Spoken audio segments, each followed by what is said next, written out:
Assalamu alaykum hormatly dinleyijiler. Şu gün 2026 yılın 14 yanvarı heplerinin 3. günü hoş geldiniz Demokratik Türkmenistan Demokratik Platformunun kanallarına. Hormatly dinleyijiler, şu gün bizim temamız 16 yanvarda yürüyüş bolýar, yani protest bolýar. Şu protesta goşulun diýip biz halka ýüzlenjek bolýar. Ve şu wagtda biz ýani privatny organlar, yani adam hokuklaryny goraýan gurumlar kanunçylyk goraýan gurumlara ýüzlenşeder we ilmi Ministrsiýa obrazowanja, ýagny mektepler, institutlar, studentler, muallimler, professorlar ýaşaýar biz ýüzlenşýär. Bizim bilen şu efirde Muhammed Döýüc Demokratik Güýçleriň Konstitusiýon sanatynyň ýolbaşçysy. Muhammed abi, hoş geldiniz. Salam alaykum. Salam Murat, salam vatandaşlar. Muhammed abi, biz efire başlamaka men bir video ökeleýin. Ondan biz gurumy dowam etsek näme görýäňiz? Bu.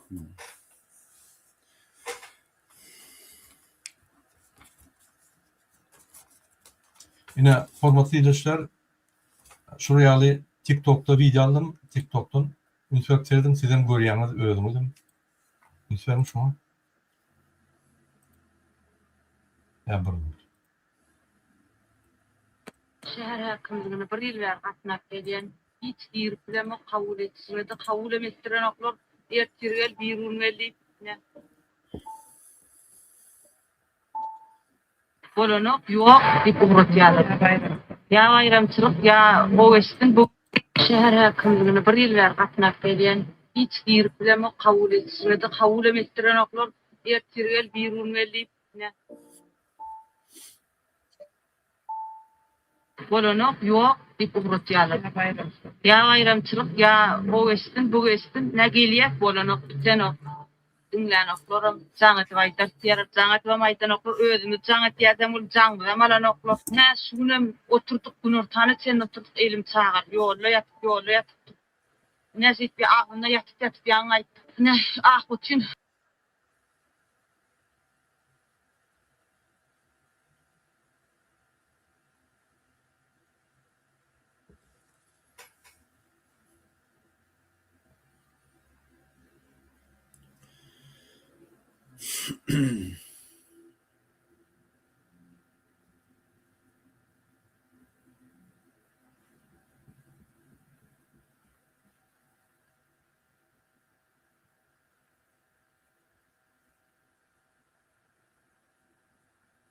Katiyat kabul edilse bolay ýa-da 3-4 adamdan artyk kabul edebilen atmasam inna taý oturup soňra nem ýere ýyllar oturup durmaly, nire barmaly, kime ýutmaly, bir de akyldy taýra. Gelmeli, geçmeli, gurrunlaň iýdi gelene özlere bina taňy ders çagyrar diýdiler, hiç ýere dagam çakyrgam ýok. Baryp sora berdim, ay häkimagam ýagdaý ýok, şonýalyk 50 bena kabul edilmeli, edaýene de 3-4 adamdan artyk kabul edilsek ýok. Şoňçunam dedim, oşurmady gelen akdyýarlar. Hepde gelýär, tabar tutýar, ýene ýygyda gaýtarýarlar. Buna mene oýun oşura oturduk. Häkim kabul edildiler. Raýatlary öz sorawlary boýunça kanagatlandyryp meselesini çözmeýän bolsa, ýokary organyň haýytyna ýutmalygyny, nire barmalygyny meseleleriň kimiň çözýänligine bir akyl ýetirbiler.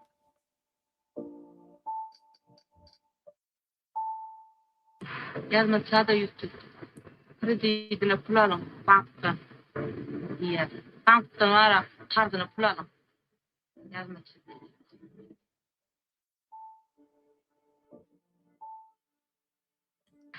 Yok. Berem. 20 milyon nakit sana. Pul berilen okundan. Ona mat alıp bolanok. İşlemeden goda bolanok. Bir yerde işlemeden. Eşdilýärmi gaýtalap dulol? Yok. Sağamyň unup insak näde isledjek. Taşlaşyp gidip bolanok. Nä taşlatdyň ağzyn ot düşüp, gyýdym ot aldy ýedimden. Ne gördüler onu şeýde. Prezidentiň hukukçysyna da tarzatdym. Ondan jogap ýok. Hiç näme netije göremdim. Näme etmedi, kömek etdi. gayrat etip şäher häkimligine bir ýyl bäri gatnap gelýän hiç girip bilemok. Ine Muhammed ağa, yankı şol aýdyşy şulay alyň. Häkimiň ýanyna barýan, on wagty ýok, hal ýok. Häkimler öýler şol ýaly maşala tapsa baryp kömek etmeli. Täze häkimler, ýagny prezidentiň yerlerdäki wekilleri. Sen prezidente baran ýalylar. Şoly etmeli. Şonuň birinji borjy. Halka kömek etmeli. Şol ýaly kyn maşalalarda, yankı kyn ýagdaýlarda maddi kömek ýa-da sosial kömek ýa-da administrativ kömek etmeli adamlar wagtym ýok, onym ýok. Näme işleýän sen? Wagtyň bolsa, kime kömek edýän, kimiň problemany çözdýän? Bular bir ýerde pul kazanmaly bolsa ylgap, ýa-ni şu ýerden ziýat kalyp gitip ýörler. Ine şoň üçin men aýdýan, Türkmenistan hökümeti ýok. Ol ikisany atalogul gyz olar diňe öz bähwidi bilen näme etseňiz ine halkyňyz talan edin öldürün işim ýok. Häkimler de beýlekade. Bize pul getirin, biz TV wagtlar biz alýas diýip oturýarlar. Ne şoňa näme komentar edecek? Muhammed ağa, başgaça düşünüp bolanokda şoňa. Sesin gelenok Muhammed ağa? Murada ştada bir esasy bir zat bar. Hukumetin durollugy iminne şunýana problema halkda bar. Şolu pul tölemeli, pul tölemese bir döwletiň özü ýykylýar. Sebäbi eger şun arda ýazanyň problemasyny çözjek bolsa, onu hukumetin içindäki işleýänler pul kazanyp bilmeýär.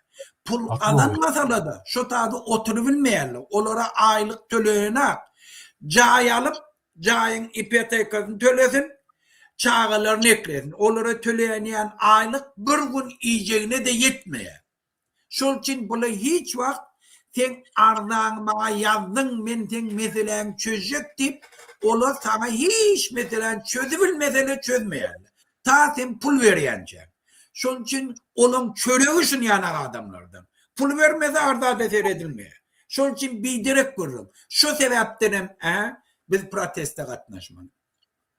Hatda oya diýen ine şu ýaly aýallar ýüzlenýän, şu ýaly ýaşullara ýa-da şu ýaly bizim watandaşymyza ýüzlenýän. Egerde meseleňiz çözmese, biz ine 16-njy ýanwarda üýüşüp hemmämiz 13:30-da mescidiň ýanky juma namazy gutarýary. Gutarýarmy? Ine şondan başlap gün köşke gitmeli, prezidente togra bermeli. Sen häkimiň zat çözen ok, prokuraturaň ylgap barsaň seni basýarlar. Başka administratif organların işleyen ok, döwlet ýykyldy. Sen jogap ber. Konstitusiýaň garanty sen jogap ber diýip biz hemmämiz üýüşüp barmaly. Men hemmeler ýüzlenýär. Jaňyz ýykylan bolsa, bir garnaşyňyz bir kanun basylan bolsa, adalatlyk alyp bilmeýän ýerleriniz bolsa bir ýerde, şo ýere barmaly. Şo ýerde size döwlete halk hereketi, demokratik opozisiýa, şo ýerde prezidente togra berdi, egerde çözmede biz olary aýryp, ýagny olary konstitusiýaň esasynda tutsak edip, biz sizin meseleňizi çözeriz. Hökümet uğratda. Şonuň üçin biz ýüzlenýär, şol çağırşa gatnaşyň. Kiçi uly, ýaş oglan, ýanky neme ýaşyna ýetmez, tapagy ýok, hemmämiz barmaly. Enatalaryny alyp baraýmaly şo ýere. Hemmämiz barmaly. Bir şu elek türkmeniň kimdigini görkezmeli şular. Şol çögürük maşgala biz görkezmeli. Yıktılar bular, ýöne. Döwlet hem yıktılar, halk hem yıktılar. Hiç ada ünsemeren oklu, ählerin okluram. Gaýtyp häzir informasiýaly hemmer bekläp, ýanky daňyp öýme aýlanýarlar. Aktivist adamlary öýler bar, neme goýýarlar, post goýýarlar, öýlerine baryp. Şunu ellemelärli. Şunu hiç ýere çykmanlarly. Şol ýal gorkýar. Oraya gorkýan bolsa gitdi diýmek sen halkdan okýan, diýmek halk seni doğrudan taýlan ok, kata meden ok. Diňe şuňkuny polis bilen ýa-ni emhemen esasyny taklap durşular. Şolar bolmasa, ýa şolar aç haýraly içede ýykylýar şolar gaçyk diýär. Onun prezident nomy. Sen kimin milli lider olur ýaly. Ine problema. Bir problemany alyp şeýle alyp çöp gördüňmi? Elbetde çöp görmek. Ne prezident bol, ne ýanky atasy bolup, ne gyýy bolup, beýda çağırıp kömek edýän diýip kinojuga diýär, bütün dünýä kömek edýär reklam üçin. Enele aýal otyr. Ýanky çağıra aýal otyr. Bir ene. Hançyn problema çözüldümi? TikTok'da näçe wagtdan bäri şu video. Ýok. Häzir näme problem çözülür? Meňetler baryp şoň problema çözülür. Yani yığınarlar, vururlar, tövbeler. Onlaştırıp sabah.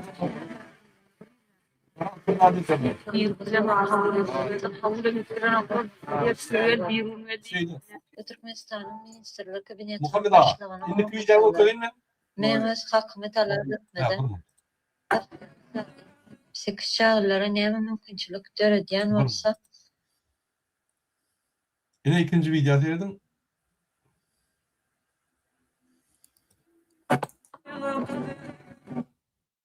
Yine şurada bu bir komentarımı yaptır.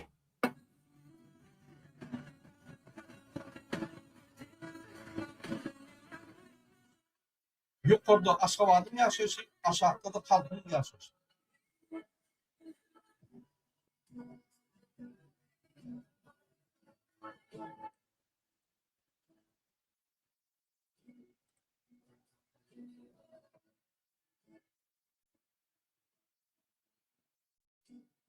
Yer yurtturdu, bu çurttu diye kalk.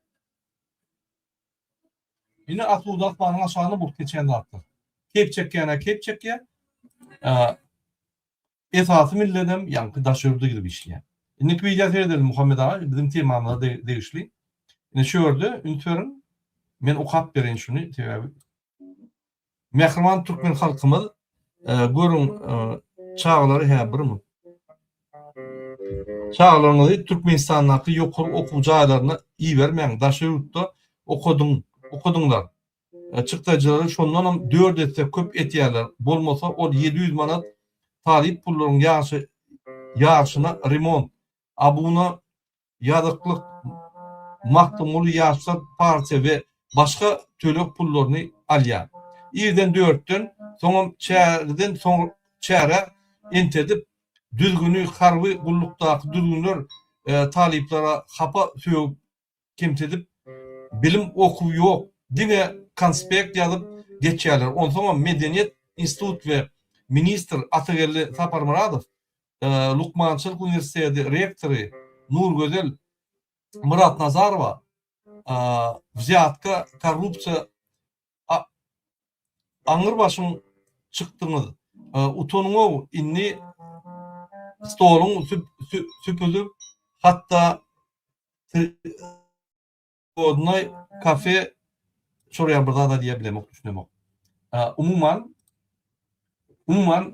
yine bu geçen dağıtlar yani mekteplerde, institutlarda çerden çere bunu katta diyorlar, çerden çere bunu deme diyorlar. Ne?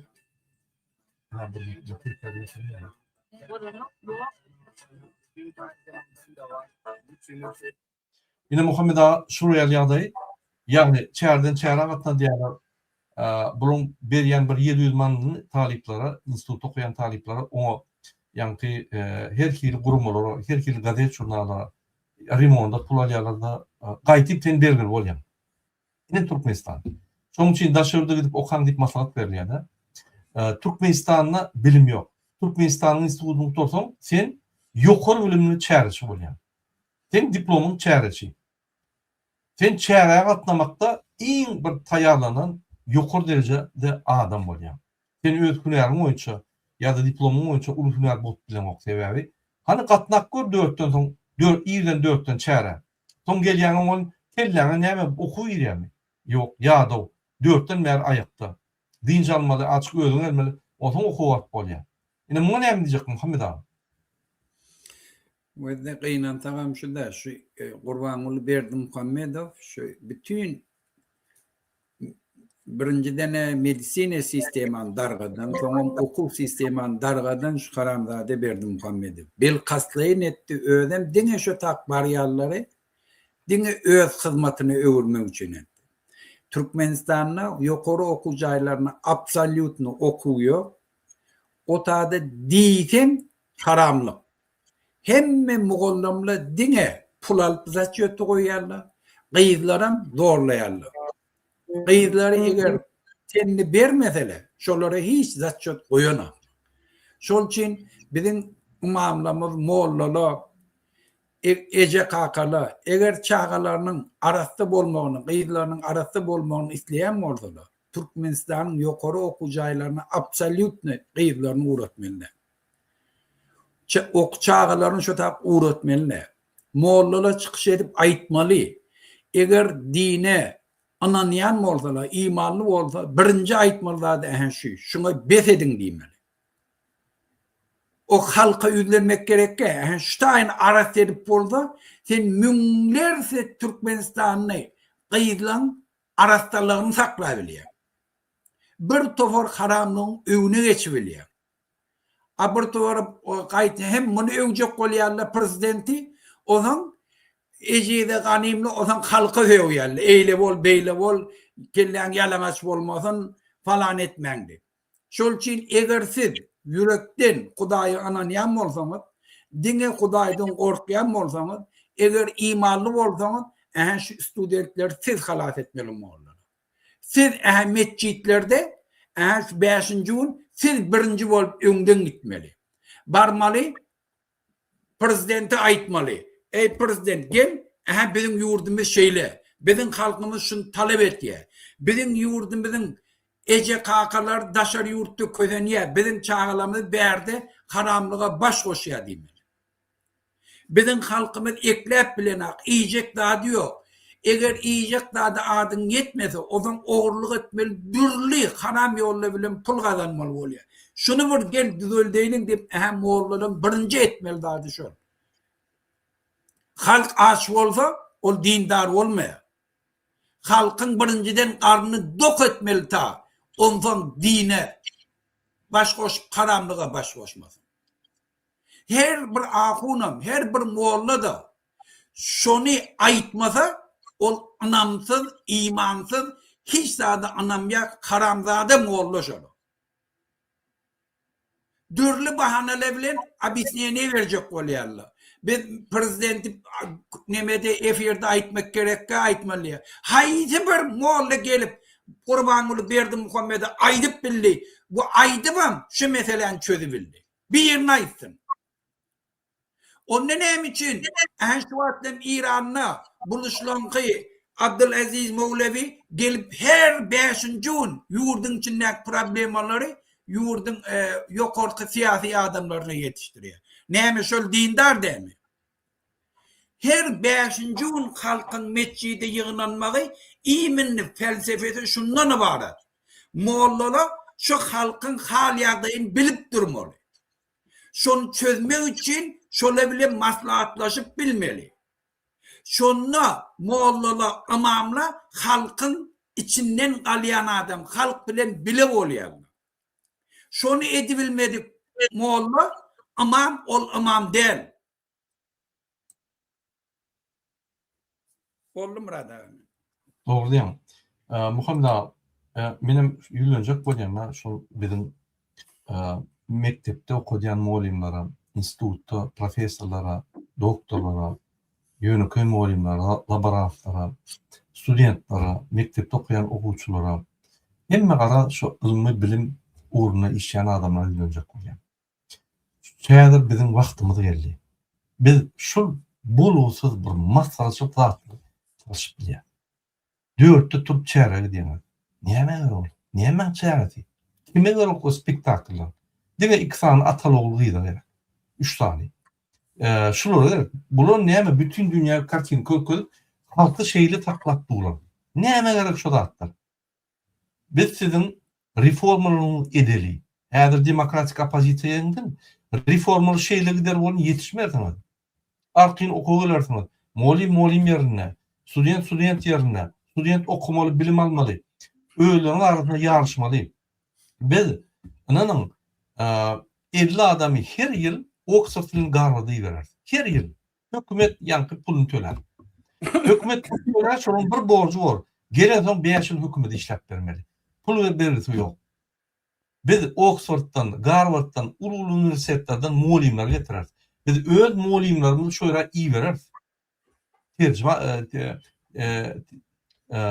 ýa-ki tertipleşme üçin, şoýerden oput almak üçin, ben oputym diýe. Biz Türkmenistan içinde o düzgünçülükleri, polis gelip okuw, klasy, telefonlar var ýa-da gerekkä şo zatlar. Näme gerek? Näme şo zatlar? Hemme düzgünçülükler polis bilen emhermeden gelýär. Näme? şular gorkýar, şuň kugunda Türkmenistan döwleti ýok. Atalogul wezipäni bidire eýlep oturýar. Şular prezidentim de, milli liderim de. Olar bolmalylar. Olar döwleti şu organyň etatyny saklap durlar. Döwleti öz postlaryny başaran oklar. Häzir şolar açyk çekildi niýe? Bunu ýykylýar öz-özüne. Halk ardalar bilen ýykýar şolary. Şol ýaly binamytlar, şol ýaly hiç şada başarmayan bir tentler, çäreçiler Atalogul. Atalogul gyýy häzir. 3 tane çäreçi bar. Türkmenistanyň 3 tane çäreçi bar. Galanlary diplomirny çäreçi, ýa-ni studentler. Okuwam ondan, ertiýär şolar nemede banitalarda işlemeli, poliklinikalarda işlemeli, zavod, fabriklarda, hökümetde işlemeli. Bular näme gördü? Zat görün oğa. Çärden başga. Çäre baram arkadan şokra. Başga zat görün oğa. Bular bizden Demokrat Koreýa ýatyp durur Muhammed ağa. Ýene dogrymy? Biz şular bir zat etmesek bolduk. Şoň üçin 16-njy ýanwarda gelmeli, biz muallimler, direktorlar, zawşlar, hemmeler vilayata barmaly. Şäher, ahal vilayeti günü köşküne barmaly. Juma namazyndan soň boldy. Meçhide barýar, şoldan gün enterelýär. Meçhide barmasaň sen bark bilen ýerinden ýanky näme baraýmaly köşküne. Köşküne barýan biz protest edemiz o, köşküne baryp biz şul toragulary prezidente berýär.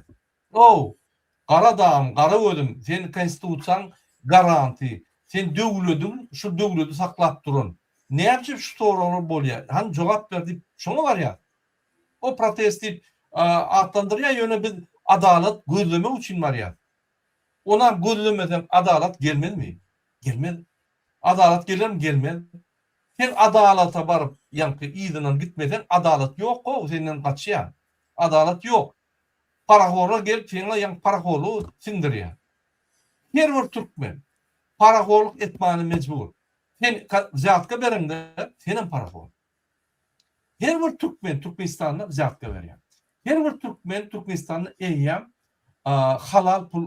halal pullaryny haramlar soýýar. Biz etmeli şo zady. Bu normal ýaşamaly. Beýlik döwletler ýa.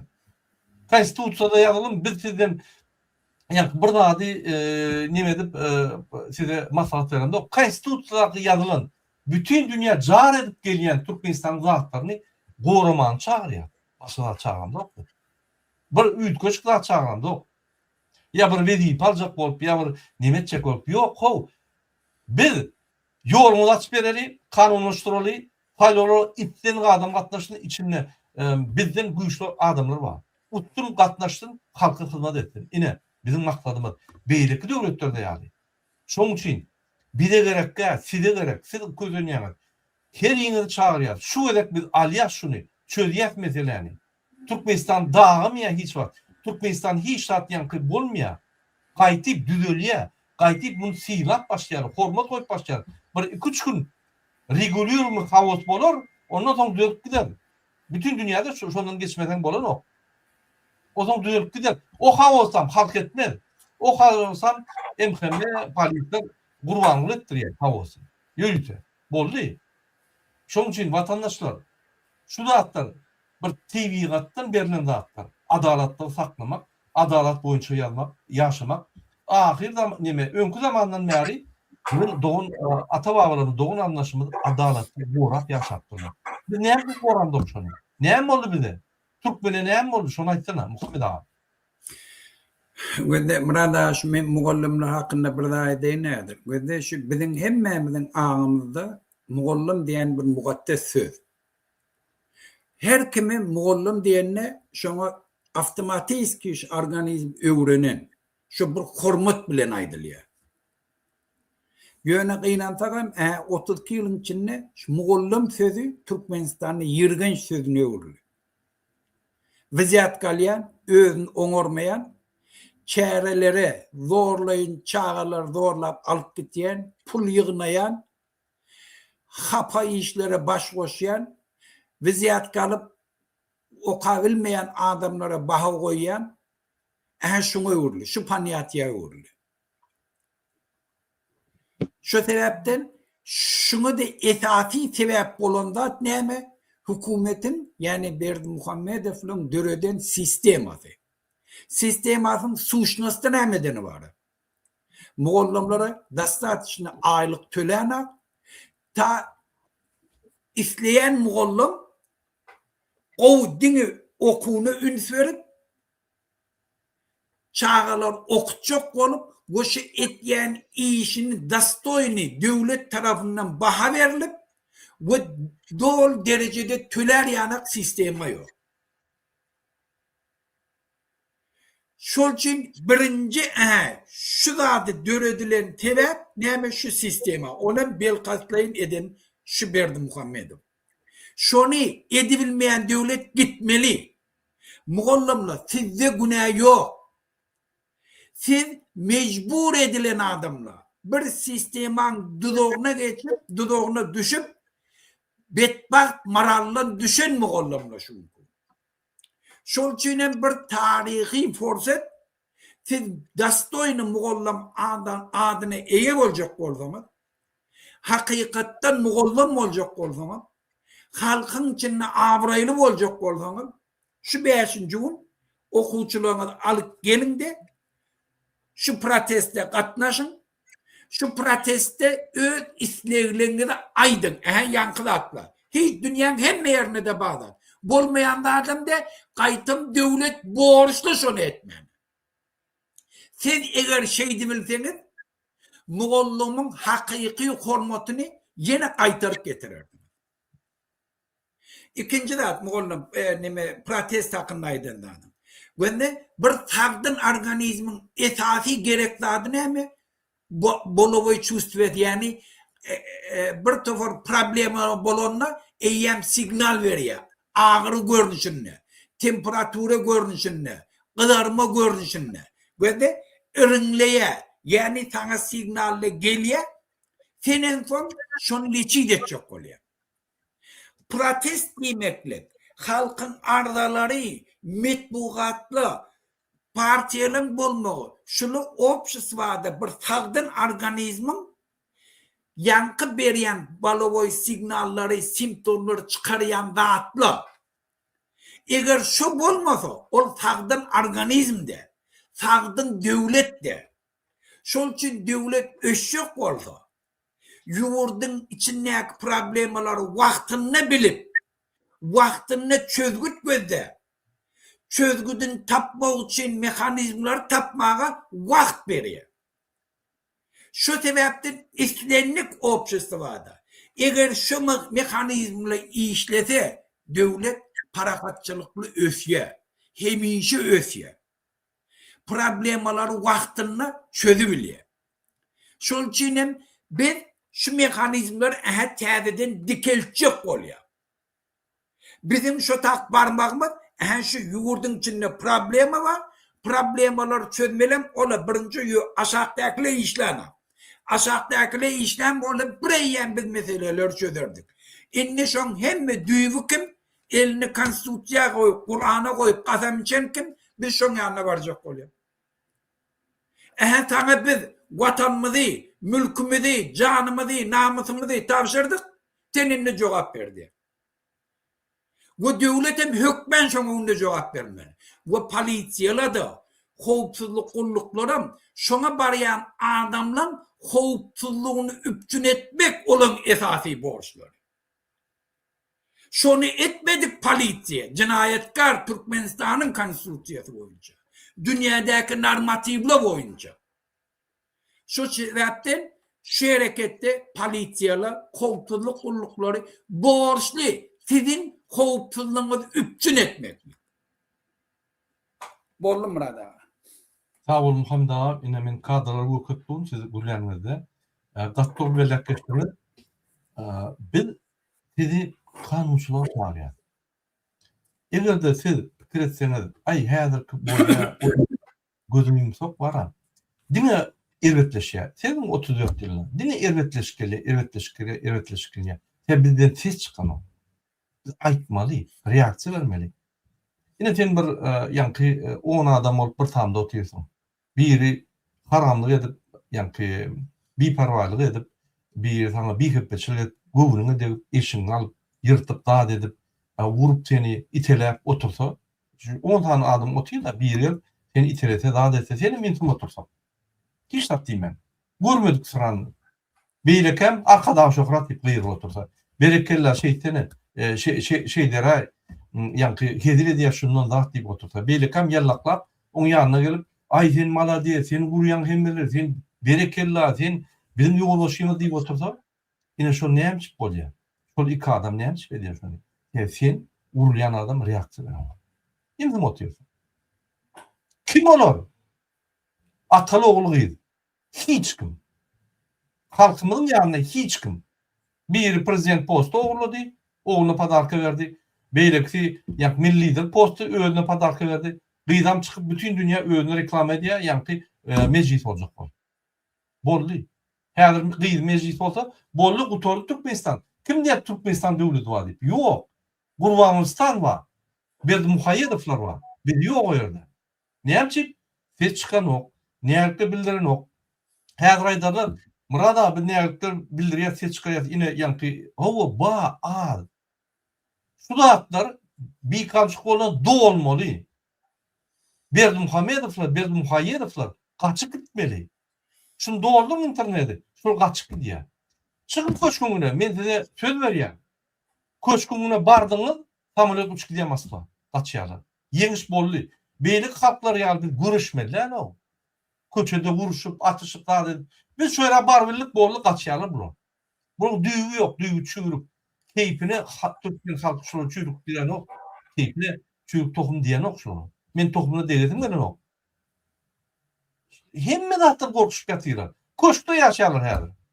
Aşağıda yani bunkerde, aynen bunun bunkerde yaşarlar atalı oğlu. Korkup. Bariyer şöyle, duruyor, kaçıp yetişmesine bekliyor, gazı uğru diyor, öldürüp döküp çıkıyor. Bollu. İş bitti şöyle bardık, iş bitti. İyiler barıp, görüşüp, bir aylap, görüşmeli olsa biz şöyle bardık, iş bitti. Türkmen'e Allah da kömek ediyor. Şöyle barbildiğiniz oluyor. Şunu kaç yani. Bollu. Mesele çözüldü. Demek, Meçhitten, Köşke çelli, neyse 6 kilometre yol yürüyebilsek, mesele çözüldü. İyiler görüşmeli olsa biz yürümeli. Çeyre katlayan da, şunun bir çeyre. Yine şunu, bir kere demokratik pozisiya çeyre gelin deyip, haşa diye. Şöyle barıp, Meçhitten şöyle bardık, bu tordu, mesele bu tordu. Türkmenistan demokrasiya, bollu. Çoğunu, yollar açılıyor. Çoğundan başlap, türmelerdeki bir yuna yatanlar boşalıyor. Bir kepten içinde hem kredit alanlar, kreditler hükümet yapıyor, öyle. Sebebi siz kredit yapabilmezseniz, siz kötünü bildiniz. Kredit yapar yaltı mümkünçük dürüdülmedi. Hükümet öğütünü alıyor. Şöyle baranlar, yakı geroy olup, kahman olup baranlara, hükümet maddi kömek eder. Hükman tuğratta, medallar verir, maddi kömek eder. Sebebi sen, dine özünde, dine çağrında, dine maşgalanda, dine dövlüdünde, ata babalarının tarihi bilen, gelecek, yaşayacak adamın tarihi bilen, sen bütün dünya Türkmen tanıdın. Adaletli alıp veriyen. Amerika'da adaletli alanına, konstitusyon kavramlarına, şunu çeli şun bayramını öyle yani. Senin bayramın, sen adını tutup, her yıl bayram olduğunda adını tutup aydarlar. Meriyede sapar, şul kahramançılık hareket eden son biz azatlık aldık. Azatlık yankı orkestra oynar daha dadır. O zaman prezident çıkıp sen adın her yıl aydar. Yine Meriyede sapar köp sağ olsun. Yine Amanı Serdar köp sağ olsun. Yine bize azatlık alverdi. Yine şulur bolon son biz şun azat kurulabiliyat, yaşat biliyat, mümkünçlükler var deyip aydarlar o. Doğru düşünün. Muhammed ağa, indiki videoya geçelim. Yankı men yancı gördüm. Yine Türkmen halkı mektepte MMA ediyor. Yani vuruşup görüşüyor olayım. Köçe çıkıp öz hakkını görüşüp almalı olsa açık kıynak mesele. Nereden hani? Hürmetli izleyiciler. Rocky. Standing up there, so they should get it in the future. Görüyor musun? Türkmen halkı gorkok yine orada aytmaň şuraya. Gorkok da Türkmen halkı. Türkmen halkı ýaly gahryman halk yok. Ýöne Türkmen halkyny 34 ýyl propaganda edip arkada bolmasa ýaşaýyş yok, arkada bolmasa döwlet yok, arkanyň sırty bolmasa onu uşap durmasa döwlet ýykylýar. Bir topar bir bolmajak zatlar, bir iki sany akmak, durmuşu düşünmeýän, hojalyk işlerini düşünmeýän, ykysada düşünmeýän, syýasata düşünmeýän, beýleki prezidentleriň sırtlaryny ýalap duran, vatanymyzy her bir prezident görse satyp duran adamlar. Şu propagandany ýöredip bizim halkymyzy ýalňyş ýola urutdurar. Şondan bizim halkymyzy ölçmäne saýar. Bilen ok, näçe ölçmeli, näçe şunu hereket etmeli. Ine şoň üçin biz size düşünürýär. Hormatly ýerleşler. Biz arkada üçin ýene bir çäre çykmaly. Biz ýene bir molimler üçin, ýa-ni molimler diýen, gazetler, jurnallar üçin pul berip işläp, gidip işläp pul bermeliler. Biz özümüz üçin çykmaly. Bir gerek ömrümizde özümüz üçin çykmaly. 16-njy ýanwar meçhitler barmaly, meçhitlerden göni kiçi uly, ýaş uly, ýa-ni aýal maşgala emdirýän çagaty baýrynda hemmemiz gitdi. Hemmemiz. Şeýdip biz üç alýat şunu. Indi polis bilen emhime gulluklaryna ýülenýär. Siz halk çykanda halka hyzmat etmek üçin ýa-ni şu borja gerilmez. Sizi gurban guldan nimad eden ok, sizi halkla nimad edýär. Siz halka öňünde jogapkärlik. Näýeli şertlerde sen halka batyş etbilýän. Näýeli şertlerde halk uyuşup gelenler sen oňa öňünden durup bilýän. Hakyň ýok hiç şeýle. Senet konstitusiýa. Biz döwlet ýykmana baramdyk. Biz prezidente toro bermäne barýar. Dogry şunu. Eger prezident torodan gaçyp jogap berip bilmeýän, kompetensiýasy bolmasa ýa-da gidýän öňüne emheme polisler goýsa men ýanyma getirmäň o, men zat bilen ok diýip gorkýan bolsa, ona sizem halk bolup kömek etmeli. Döwleti halas etmeli. Halky halas etmeli. Ýani dogry Muhammed ağa. Hani şu organlar boýunça da ýa-ni Doğru. Gözde vatandaşlar birinciden polisler bir zatı düşünmeli. En şu atlam şapa işi Türkmenistan'ın polisiýasy, howpsuzlyk gullugy, wayenlary, pograniçnikler şula hapa işler şula etýär. En agram ýurdun içinde şulara gelýär. En halkyň içinde ýirgenilýän adamlar şulara ýurýar. Yoksa tersine şunu en yurdun içinde hormat koyulayan bir halkın kahramanları olmalı. Bir yurdun howpsuzlygyny üpçün etýän, daşary howpdan üpçün etýän pograniçnikli armiýa bolmaly. Yurdun içinde howpsuzlyk üçin üpçün etýän howpsuzlyk gulluklary, polisiýa, prokuror işgärleri bolmaly. Ýöne şuň kun bizim yurdumyzda şular halkın en ýirgençli adamlaryna öwrüli. Şunam eden şu sistema. Onun esasy nämeden ibaret? Size normal adam ýanak, ýaşar ýanak aýlyk tölenek. Sizi aýlyk tölemäni, yeter yetmez aýlyk tölep, sizi bir kanun pul gazanmaga mecbur etýär. Öz çağalaryny saklamak üçin öz halkynyň öňünde jinayet etmäge mecbur etýär. Her bir islenlik normal döwletde hukumetin içindäki işleýän polisiýalar, howpsuzlyk gulluklary we wayenlary dastoyny aýlyk alýanlar hiç wagt ola kanuny bozup halkyň garşysyna gidip halkyň ýirgenjine munasip bolup öz gününi dolandyrjak bolanlar. Şu nenormal. Siz nitolka şuun bir tane yirgenç adamı öwrülüm.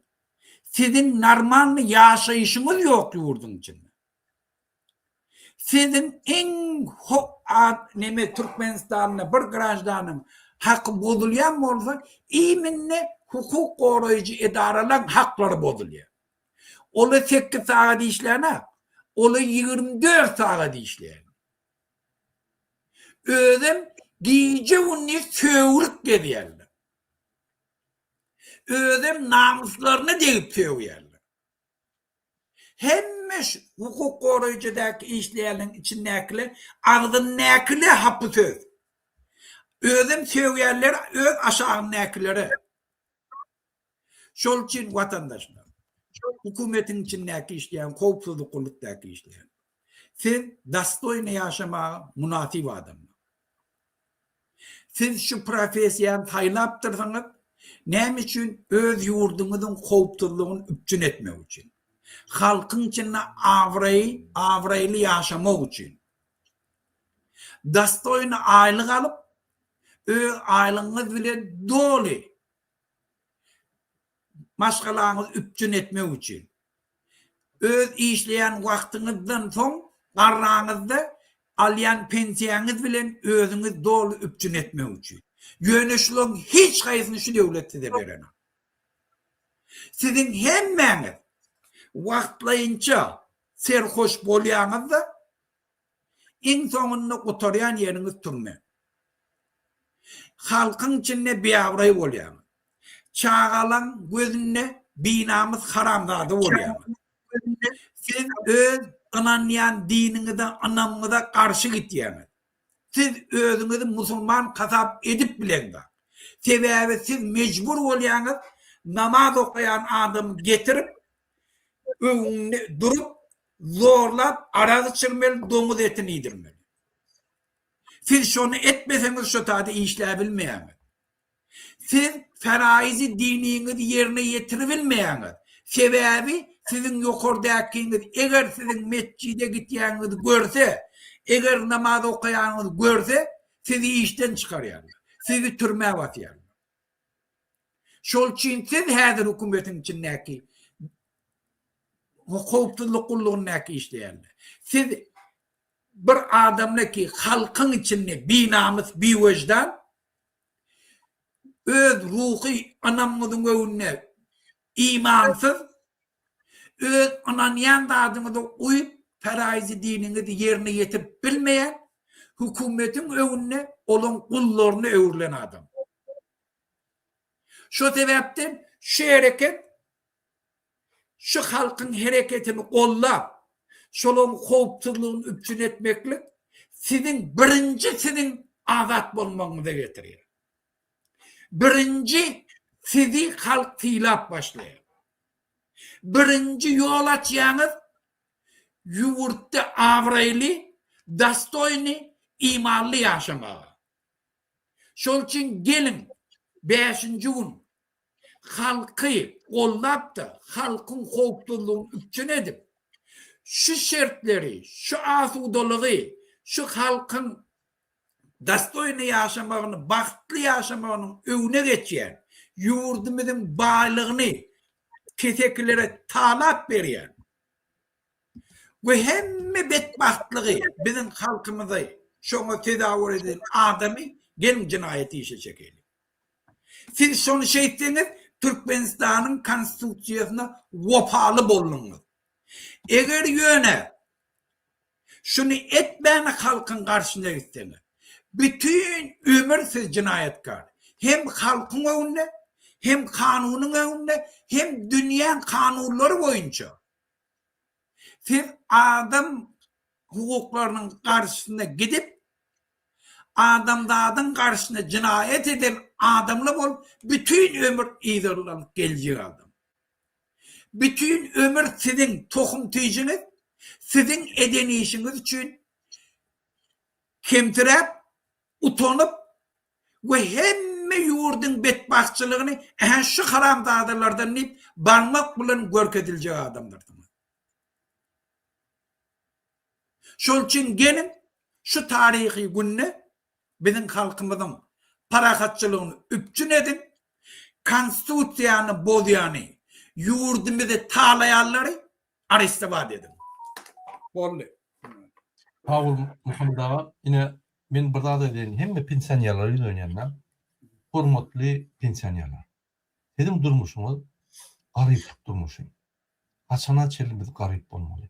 Yine ben size aydayınlar, siz 10% yankı indeksasiya etcek, istediğiniz etmegini yöne bolmadı şu an.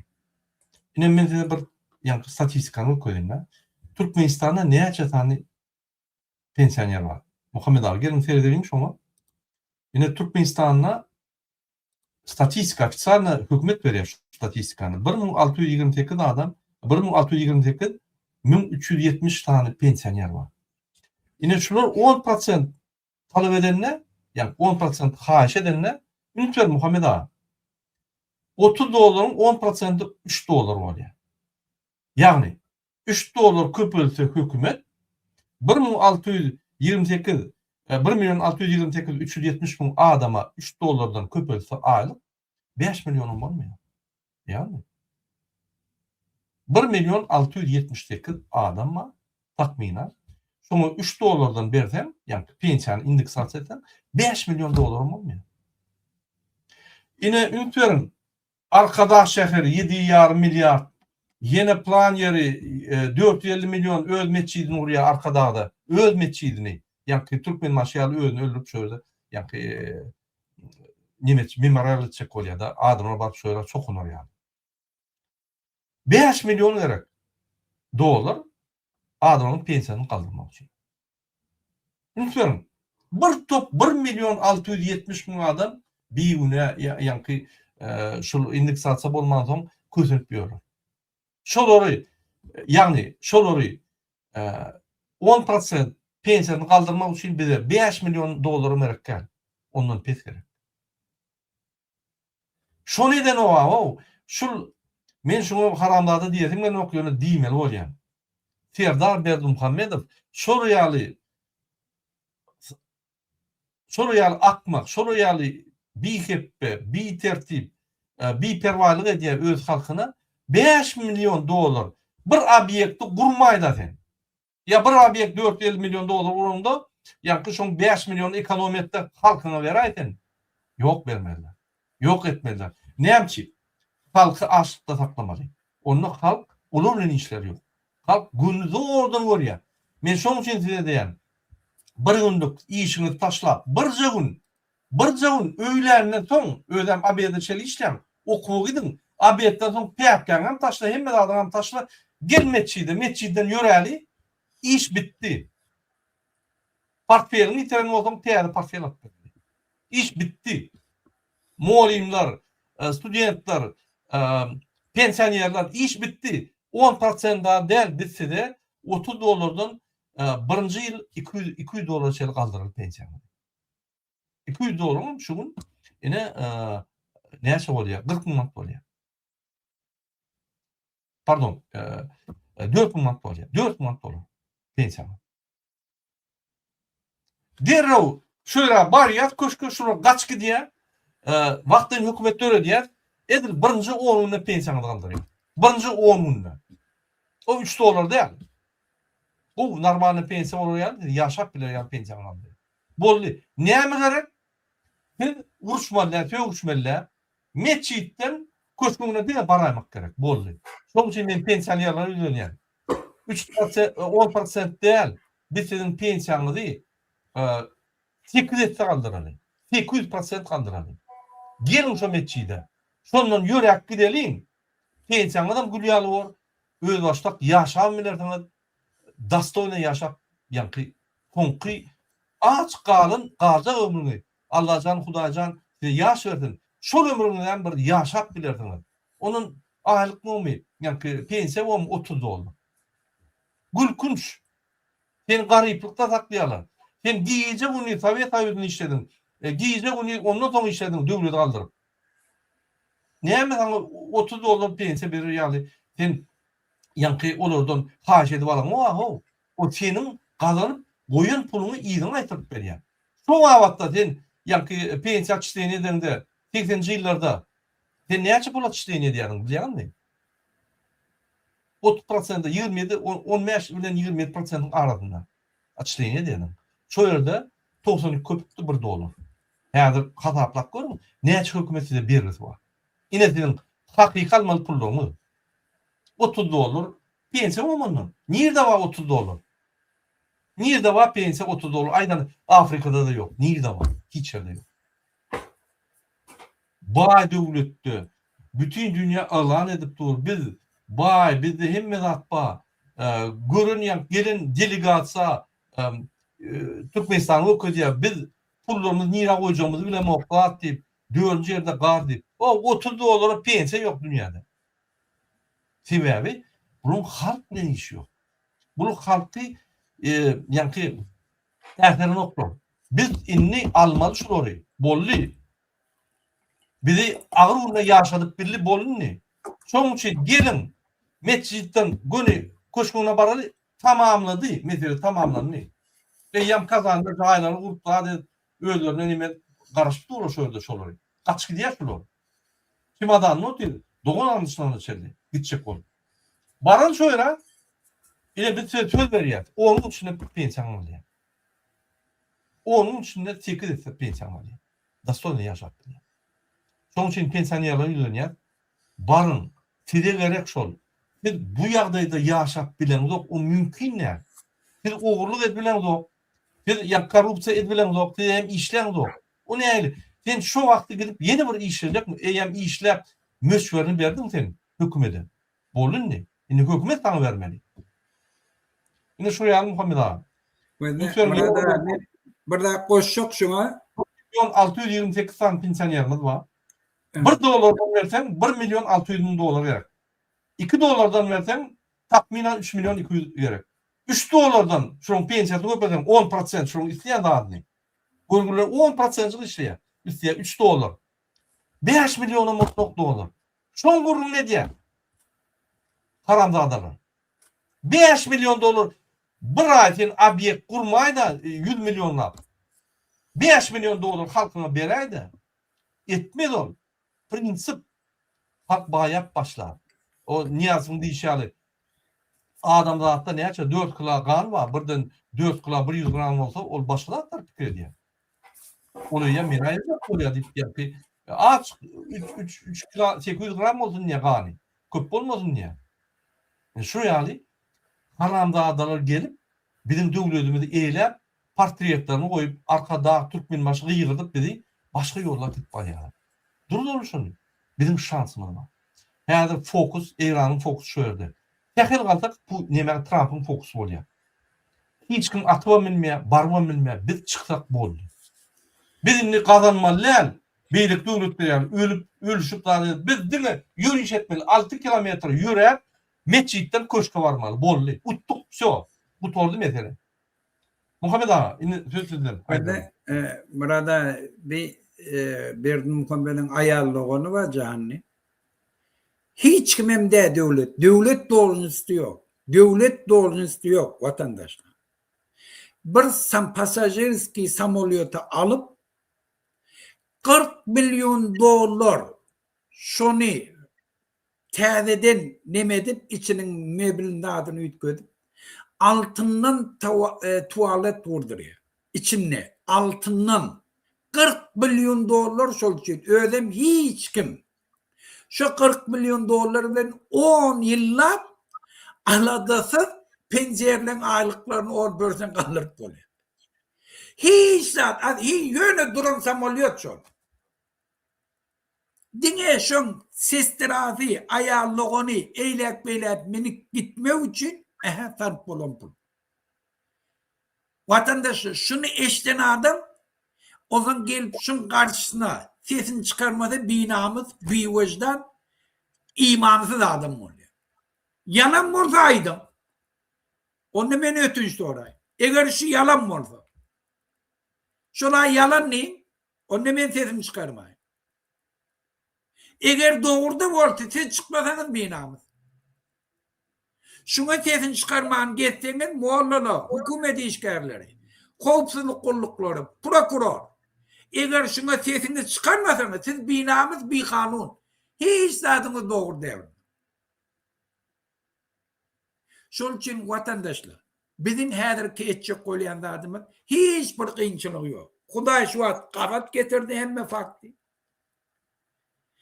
Hemme dünýäň fokusy şu regionda häzir. Dünyada inni esasy dünýäň şu wagtky bulaşyklarynyň esasy sebebi şu Berdim Muhammed ýa-ni haramzadalar dünýäň kanuny äsgermedigi, dünýäni allak gezeni, dünyadaki adam hukukları deklarasiyasını gödek ayak aşağını koymağından tebe. Şunu hem mekşen biliyor. Yönü önkü sistemi işleyebilmeydi. Yönü inni, şunu billile de şunu üt göçecek koy. Şol çiğnem, şu adam ayırmaklık, teyze dünyanın ütmeğinin esası prinsiplerine kabat geliyor. Şol çiğnem arkayın koça çıkın. Berdi Muhammed diyen haramda adalan sonu ünlü kutordu, inni gedvilmeye. O zaman ben yine burada belirleyecek olayım Murat ağa. Türkmen halkı korkak mı ka değil mi? Bulaşın yanaklardı etmeyeni okuyuptun mu ka değil mi? Bu halkın beylekli yanak kahraman, şu kahramançılığın hemişe görkedip gelin. Göktepen 1882 yılında görünüptü orsun koşunu geliyor hemmesi bilen. Öz kalasını koray bilen kal. Yönü bu karandadılar 150 yıl şundan sonra şunen gök kaladı ölen şehit, vefat, öz vatanını koran, kahramançılıklı koran adamdan akıllı prezidenti şovunu, hatiri günü bellemekten çekiniyen haramdadır. Sen vatan tüygüsünü bir adamda döretecek olsan, primer Göktepen göreşi düşmanlara karşı. Şu bizim tarihimizde hemişe yatlanıp şolan kahramançılıklı hareketi bizim milli duyguyu döreder. Millilik döreder. Dünya belli olan tarih. Ulu imperiyanın önünü durup bilen hal. Bu haramzadım. Öz başta Türkmenistan'ın prezidenti özüm Göktepen yanına kovağından son 10. noyabrı şu şehitlerin katilesi için yatlat bilenak. Görün neyle satkın adam bizim yurdumu dolandırıyor. Ve son bizim Türkmenlerimizi Göktepe'leri öldüren kalp şunu orta hizmet ettin deyip medal verilen dikmeserdar bizde şu. Şol için siz eğer vatanı söyleyen olsanız, eğer akıllı bolsanız, eğer şu şehit bolanlar soğukları olsanız, elinizde kamalım gelin şuun, ayırın şu haramlardan. Şu sizin tohumunuza, avrayınıza, namusunuza, dininize, vicdanınıza şikayet getiriyen haramlar. Birinci şun kardeşleri gelip şunu ayırmalı. Eğer namusçun olsalar, eğer vicdanlı olsalar. Bollum burada. Yine bir aylada yurttaşına Google deyip da yurttaşına adımlar kuş görmek anfattır adamları o da atacak bolyanı ha taptığını keset terpek tutmeni. Yine men o da atmak meselesini düşünüren Google. Ulu hormatlanan Google. Çünkü onu Türkmen halkı oğlum için. Çünkü onu gün her ayda 150 adam şu rejimin esasında ölüyor. Daha sonra yoluna ayda niye çavarıyor oluyor? Hata edin. Niye hemen esasında şu haramzadalar ölülerine 450 milyon dolara meçhit kuruyor yönünde aşkıvat daha sonra yolunu kuran. Şu haramzadalar ölülerine arkadaş şehrin 7,5 milyarda koyuyor yönü aşkıvat daha sonra yolunu edemem. 34 yılda aşkıvat daha sonra yolunu umuru ne nokta? Neye çapılıyor şöyle? Neye kilometre şöylerden? Yani onu milyarlar çapılıyor gel ona. Eğer de korrupsiyonu etken milyarlar çapılıyor gel etmiyor. Çünkü onu bizim vatandaşımız mecbur daşına gidip işlep, kötünüp, soğuklap, ölüyorlar, avariya düşüp, teknik zapası yok, bez dokument, o yerde bir yerde yaşap ülk gibi oturuyor. Çünkü onu Türkmenistan'la şu ağır yağdaydı. Mümkünçülük yok, iş yok. Alyan ailenin hiç tadı yeten yok. Çağrının yanına günahkar yanı oturursun. Hem mi dağıtlar, barın yerine korrupsiya, pul yok. Şunu namaz edip, rahat edip, niyet edip 34 yıllar rak olur gibi oturuyor. Hepsi onu gönlünü tutanlar. 150 adam, başka da dağıtlar var. 150 adam ölüyor. Medisina var yani. Bir normalde doktor yok. Tanrı içeyine başka dağıtlar böyle ürk gidiyor. Nämiş ol gülüň tutsak. Näme gerakna? Rejim. Çäragatla diýär 4'den märi. 1'den 4'den. Adamlar bilim alyp bilen ok. Bilim alyp bilmese bu torwam ziyatka bilen torýada ziyatka bilen işe girip bilen ne diýär? Näçin o görgüli? Şu sistemany gurnap saklap durun. Gurbanul Berdimuhammed. Ine 150 adam aynı ölýär. Men hataplak gördüm. Minimal aldım. Bir ýylda näçe adam ölýär? 1800. Biz oğlum içinde mi? Gülyalı vatanımız var mı? Pargalatmanımız var mı? 1800 adam diňe şu rejimin etrafında minimal ölýär. O tragediýalara hata edemok. Biz atpetsiniz bar yerlerde. Ona hata edemok. Şoň üçin biz o davat çyk bolamok. Biz köçe çıkarılmadı da adamları meçitten yüremene parahat yolu yürep köşküne varanlar hiç kim ölmürler kanun boyunca. Protesta hakkımız var. Üyüşüp yürümene hakkımız var. Konstitutsiyada yazılı. Biz hiç kim ölürüm de o. Bize karşı atladı. Ülke de bir 100 adamın köp ölmüyor. O bir ayda ölýän adamın şu rejimden ölýän adamın sany köp. Biz ölüm islämde yok. Şoň üçin hemmemiz çıkaly, şöyle baraly, şöyle kaçıp gidýär. Mesele çözülýär. Ölüm yok. Ine şoňa biz adamlar haýyş edýär. Haklarymyz doğru. Ölme de daim olmalı. Burada ne için biz vatanımız için ölmeliler? Şu at taşarı yurda gidecek olsan sen qarz %'den pul alýarlar. Neçe $1000. Aňyrda ölýärler, kesenler ölýärler, yurduna gidivermäni ölýärler. Oňa ödenli ölmeli ýöne yurdum duýup göterip götmek üçin men öz vatanım üçin janymy bermeliler. Näme üçin onda pograniçnikledi? Näme üçin howpsuzlyk gullugy bar janyny bermejek bolsa? Yurdunyň abadanlygy üçin, öz üçin janyny bermejek bolsaň, onda ola näme işleýär otady? Sen her öz yurduň öňünde öz maşgalany goramak üçin hemmede taýin bolmaly. Bilememmede taýin bolmaly. Şu neçelin halkyň şu zada taýin bolmadygy ýöne halkyň ýüregindäki döredilen gorky. Halk näme etjegini bilmediği üçin, halk özü yekim hadiyen üçin, halkın içinde şun yani gurrunlu bolmadığı üçin, ahun mollalan binamız bolon üçin, hükümet içindeki işleyen jogapkar adamlan binamız bolon üçin. Ondan biz Türkmenistan'a kade ettik. Kim aytya etmetti? Gelmen hemmez naydeyin sana eden dağıtlam. Inni yönü ken mümkünçiliğim var bütün halka aitmak için. Men yitiren dağıtımı şu yola düşün. Hiç kim yitiren nedir?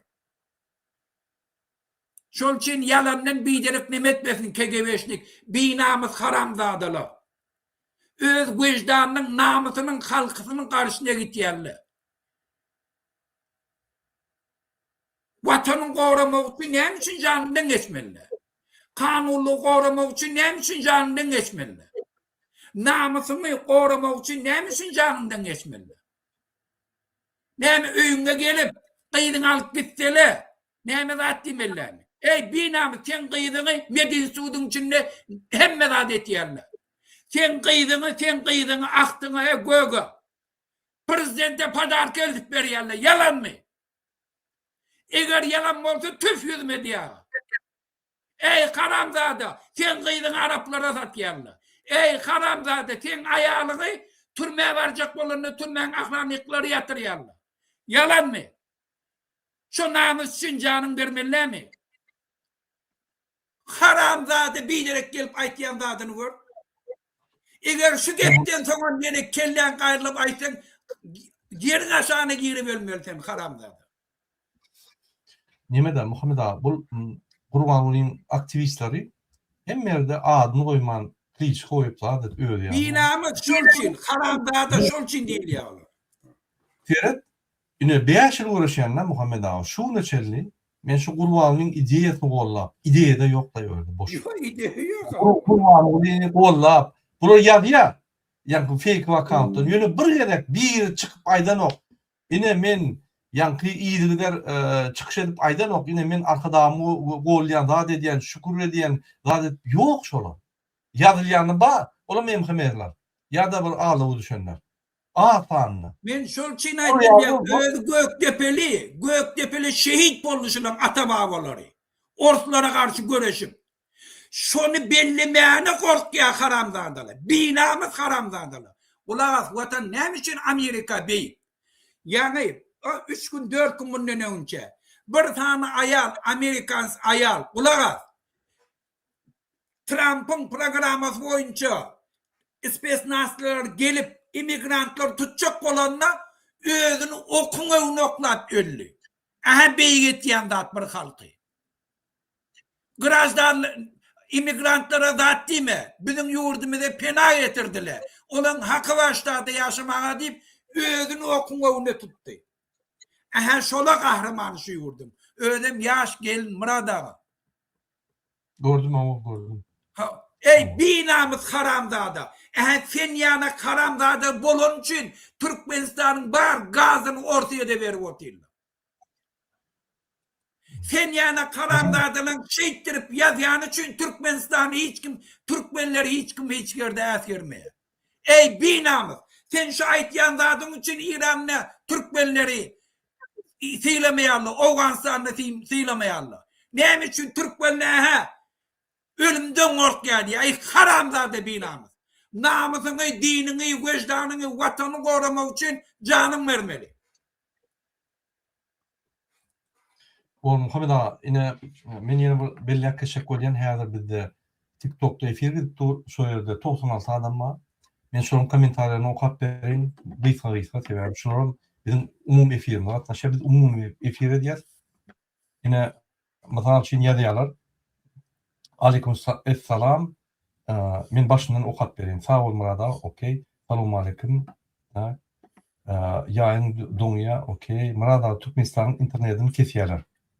Aleykümselam. Elbette keserler. Ya korkununu kesiyor. Eğerden saylanan prezident bolsan, sen arkada bolsan, sen arkada firdar bolsan, sen o arkadalı adam bolsan, ne biçim internet kesiyor? Ne biçim korkan? Sen arkada mı? Biz de arkada yok ha. Ne biçim internet kesiyor? Bizim Fransa'dan, Kanada'dan çıkışından korkuyor. Yok. 3-4 tane aktivistin çıkışından korkuyor. Demek şu 3-4 aktivist hakikata ya sen yalan söylep adamlar anlatıyorsun demek. Şondan sen korkup internet kesiyen. Kılım üstünde durursun şondan. Halkı toydurur diye de. Siz ölü halkaya kalını İran veya siz kaçana çelini ölü yaşayacak. Halkı öyleniye de. Ey halk, millet, ol ölü millet bir devletler bolunda ayağa kalın. Ey okey. Okey, ay bu arada Muradağa çıkan canın umid etmeyeliğinle bu tupoy halkımız yok. Tupoy halk yok. Dünyada yok tupoy halk. Şey diyen adam akba. Tak, samolyot uçan ton neyem etmeli? Düşündürür. Bizim yankı videolarımızda ilgileri seyret durun. 102 adamla paylaşım efiri. Cinayetkarlar, oğullar, zalim atalı oğul Berdi Muhammedovlar dine şoları yok etmeli. 100% kaldırmalı pensiyanı. 100% değil, biz 800% kaldırmalı. Neyme $60 yaşap bolyan 100% diyende. O mümkün değil. Trump günü onları cezasını verir, doğruyu. Bular kaçıp gitmeseler de bular evmedik gelip oturdu inni. Okey. Ağam gözüme seyredip gurlu diye de. Men efire urlayan diye berik gurlu bilen yoksa men 2 efir yapalım birde. Yine 30 yıllar çıkarlar adamlar. Okey. Selamun aleyküm, men öğren bilgenyen, inanyan bu bolacaktılar. Elbette olacak. İnternet kesiliyor. İnternet kesilen nokta. VPN'e bağlı connect. Okey. 107 adam var TikTok'ta hemen de selamun aleyküm. Biz hazır YouTube'da efir yapalım. Ondan TikTok'ta da buluşacağız. Muhammed ağa, indiki videonu görelim, bir kızıklı video. Yine bizim vatandaşlarımız daşurda girip işlep kösünüyor. Yine şu daşuruptaki kösünüp gören adamın yankı bir fikir var. Katı kızıklı fikir. Yine şunun için size görküdeyin neymiş şu fikri. Merhaba Türkmenler. Yine şunun bilemle gelenme onun oldu. Türkiye'de Deňirin arasından turga çekip oturan kelle ayda $1300 aylık. Hudaya şükür gowy. Ine turga gara salýar.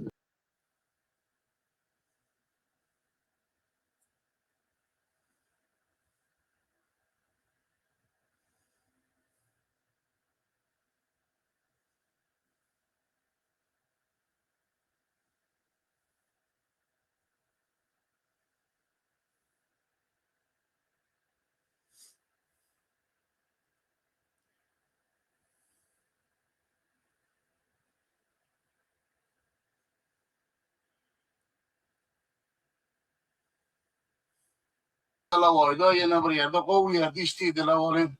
Geldi ben onun içinde gülýär horlandym. Ýöne daýy oglandym. Men tanayarla bilýändir. Ýerden geldim ay Türkiýe diýdiler. Sağ olun sağlykda görüşelim. Aýan. Bu da gayret edin de näme etsek.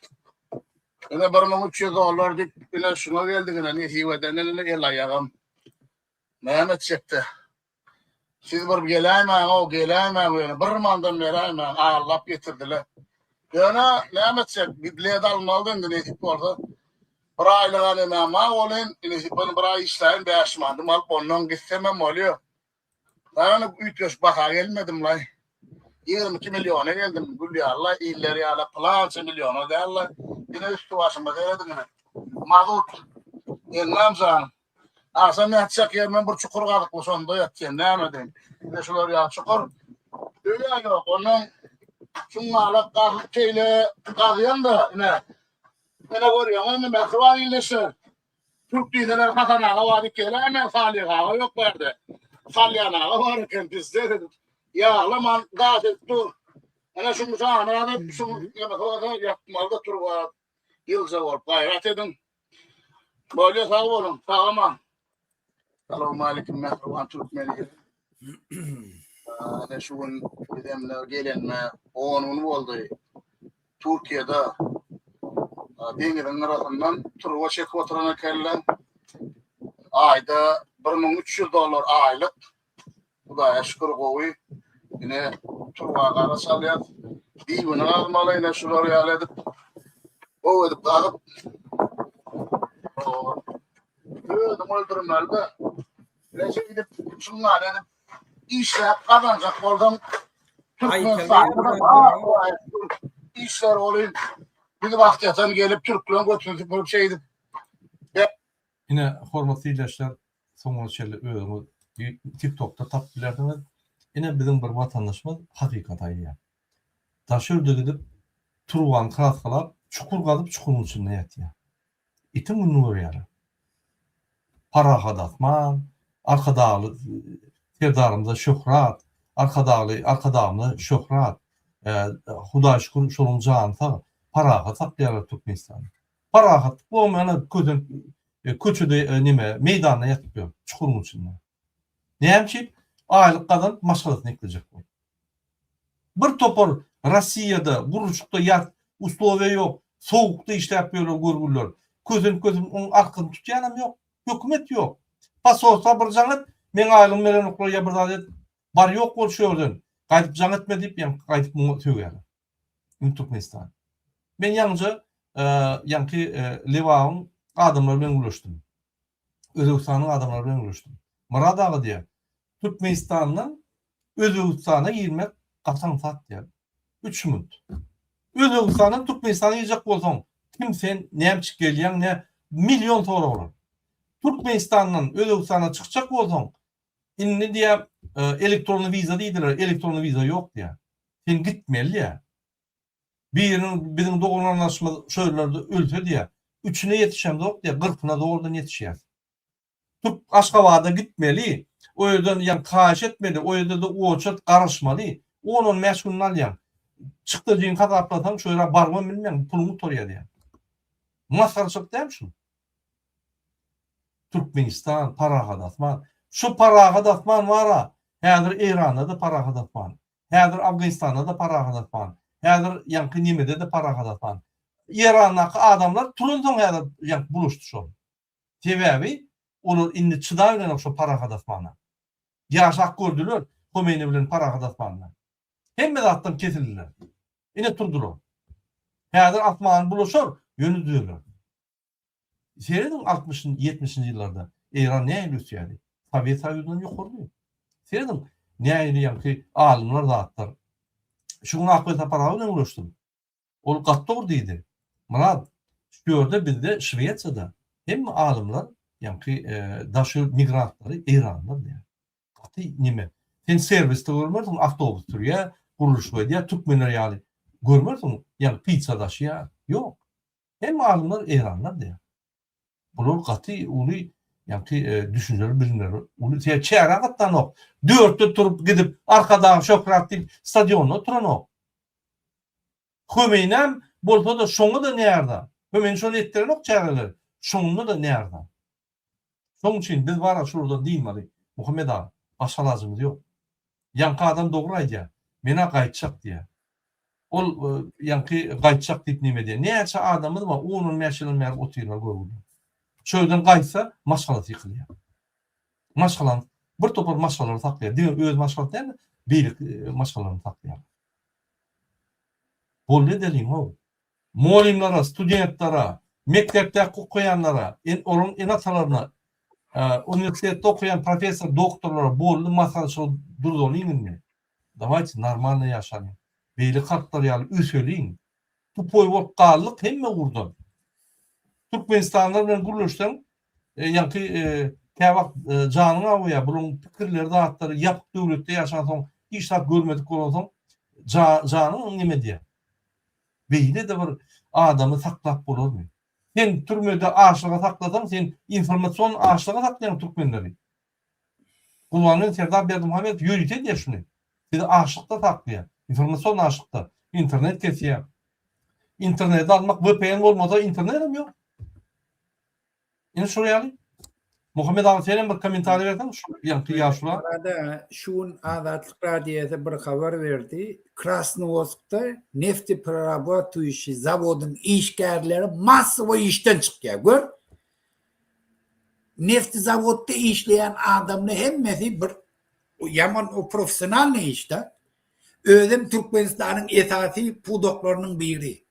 Şoň içindäki işleyen adamlara aylyk töläp bilenak. Görün vatandaşlar näil derejede bizim vatandaş taalaýarlar vatandaşlar. Berýän aylyklar diye ýaşamaga yetenek, bir hepde ýaşamaga yetenek diye. Şolayny massawy işden çykýar vatandaşlar. Bütün urulan zawodlar ýatlýar, hem metallary öwürlýär. Özüm bizim esasy budagmy. Nähili o nefteperarabatuýşy zawodyň esasy budag. Türkmenistan'a girdici getirýän, valyuta getirýän budag işgärlerini aylyk töläp bilener. Özüni publişni aýdypdyrlar. Hemmesi ýygnap rabotçylary bilýän näme diýipdirler? Biz aylyk töläp bilemdik, aýlyňyzy galdyryp bilemdik diýipdirler. Utanın, hıcalet çekin o. Oğlum şuları görüp binamız biri gelip yankıyanak yurdu bulaştıracak olayan diye. Bütün Türkmenistan'ın kuvancı olan nefteperarabatuýşy zavod yani. Ulan yine bir haber Fuat görüp otur. Näme diye? Hükümet işgärlerini aýdypdyrlar diye bankymyzky kartalarymyzy ütködüň diýip bilýän näme üçin vatandaşlar? Aylıklarını giyiş görecek olyanlar bir bahanam için. İkinci şu kartan çalışanlarına pul alyanlar da şondan pul alacak olyanlar haramdadır. Görün ne aylı dereceye getirdiler bizim yurdumuz. Vatandaşlar iyi işe gitme. Bir hep de iyi işe gitmeyin. Şu yurt düzeliyor. Gitmeyin işe, ağaç ötürün bir hepte bütün ömür dok dediğiniz oldu. Şunu edebilmeyen için bir köselik geliyor. Şunu edin, hem medat düzeliyor. Bak haramzade berdi Muhammed Çöpbaşı bir zat onuryar mı kadi fikretme. Şun bir izleri direği var mı kadi fikretme. Şun en yakini duran adamları men tanayan, men mugollam şun eline hat yazıp berýärler. Şu haramzada diýip töwýär şuna. Şun eline yazıp berýän şeýle günde okumaldadyny yazıp berýän haramzada diýär şuna. Şola şunu gollarmy ka diýmän watandaşlar. Şolan hemmesi näme üçin şoň töwerenini gedip berler? Eger diýen şey halka ýaty diýe, binamyz hemmesi bir ýaty illetini çykarana. A men näme diýim, men gyýdym kültürçülük etdim Türkiýede diýe. Düşündiriş berýänem şol. Siz çyksaňyz şolan hemmesi tarafa geçýär. Şol üçin watandaşlar, bir tarihi wagt halkymyz ýurdun içinden haýyş etdiler şonu edeýin diýip. Näçe ýyllap biz işledik. Dünýä şertleri gabat gelýär. Kanuny ýol ýurdy bu haramzadalar dolandyryp bilenä. Şol üçin bir gün parakatçylykly kanuny diýär. Kanuny dayanıp bir ýöreş etdikmi biz bütün ömür ykbalymyz öz elimizde alýar. Indemeýle köselmeýär. Gelin vatandaşlar ýurdumyza ýeçýär. Doğru diýen Muhammed ağa, ine şu ýerde bizim vatandaşymyz belliýär. TikTok'ta ýa. Salamu aleyküm, men öğrendiğen ananyan o boljoğuna. Ata o bizim ananyan. Ine Livat vilayetinin kim zavodunun Mari'nin kuruluşuk zavoddoran işi durdu diye. İş durur diye bunlar ekonomikanın işini gördüler. Bunlar iktisadiyeti çok gördüler. Sebebi dine benzakolonka döndü. Bizde ötüş yok. Bizde yankı yatış var. Benzakolonka döndü. İnni hazır onam gazam orta verdi. Yine ort kontrol ediyor bizim gazımız. Ortun aşağına girdi yine de. Tekrar Putin korkuldu oyun ortun aşağına girdi. Aleksandr Nevskiy za zaslуги перед Отечеством devletin ömrüne eden işlerin için sana Aleksandr Nevskiy'in 4. dereceli medalini veriyor. Kurbanı Berdimuhamedov ve Serdar Berdimuhamedov. Öz vatanına hizmet etmen başka vatanın başka bir de dostlar vatana hizmet edip şol adamın oludun medal alıyor. Kim vatan dönüyor? Aydın anlamına. Yarın komentarida. Kurbanı Berdimuhamedov ve Serdar Berdimuhamedov öz vatanını orta tatıp orsun öňünde şol vatana hizmet eden için, iň uly hizmet eden için iň uly medal alýar. 4. dereceli Aleksandr Nevskiy. Yarın komentarda TikTok'ta, yarın komentarda yani YouTube'da kim vatan dönüyor? Aktivistler mi? Biryalaklar mı şonu beyan ediyen? Ya da şonu ediyen adamlar mı? Yine men MHM, polis organları ýülenýän, suudda, prokuratura, siz vatan dönüğüne hizmet ediýäňiz. Şondan siz şolun instrumenti bolýaňyz, adamlar hökümet talamazyn, ýaşap bolanok talamazyn. Näçe maşgalaryny eklemeli, düşünýär. Şonuň üçin bet etmeli şu zatlary. Indi korrupsiýa diýenleri ýülenýär. Biz amnisti ederiz. Bir şertde. Siz halka mümkinçilik berseňiz, turup köşküne baryp Gurbany Serdardan jogap soramany mümkinçilik berseňiz, biz sizi amnisti ederiz. Biz sizi izarlamaz. Ýöne sizem goşulun. Näçe biz şu dağıtları gidiyor, şu ağır dağıtları boyun alýar. Sebäbi bizi bir adamın ömrü, bir can dünýäden uzak. Biz hiç kim ýitirjekkä bolýar. Biz öz doğun anlaşmamız bilen, yani poliste, MHM'de ve organda, wayenlarda işleyen adamlar bilen karşıdaş bolosumuz ýerine ok. Olaryň bizim doğun anlaşmamız. Olaryň köpenýär. Olar bir kanun ýagdaýda bir kanun yani görkezmeler etmeli bolýar halk çykanlar. Etmeň şonu. Etmeň. Ýöne stop ýaly, beton ýaly durum bolly. Maňa zat diýmeden menem diýjekler. At diýse de atma. Hakyň ýok sen. Parahat, yararsız, öz halkyny atmany hakyň ýok. Parahat, yararsız gelýän halka dubinka bilen urmany hakyň ýok sen. Ol para eline zat ýok. Näme üçin ol çykýar? Döwleti ýykmak üçin näme? Döwleti berkitmek üçin ýykanlar kim? Gurbany Serdar Berdimuhamedov. Şonu berkitmek üçin döwleti ahir toň döwlet etmek üçin çykýarlar şonu. Prezidentde toğra bermek üçin çykýarlar. Olar siz şpion edersiniz, terörist edersiniz, yeni bir edersiniz. Şolar en atan sen. Şolar sen doğunun, uyuların, doğunun, jigilerin, dostların, yardanın şolar. Unutma. Senki olmasa sen yanındaki. Şoň üçin sallatlara, MHM, polislara, suutlara, kadetlere yüzlenýän. Halkın çıkışında, halkın görüşünde. Böwet bolup durma. Hiç wagt ömrüňizde şu zatlar halkın ýadyna çykmady. Yerin aşağından taparlar wagt gelenler. Yerin aşağından tapıp seni bütün dünya havadar ederler. Sen şuraya gözlerler, bütün dünya seni gözlerler. Kaçık gitlerini gözlerler. Yerin aşağından taparlar.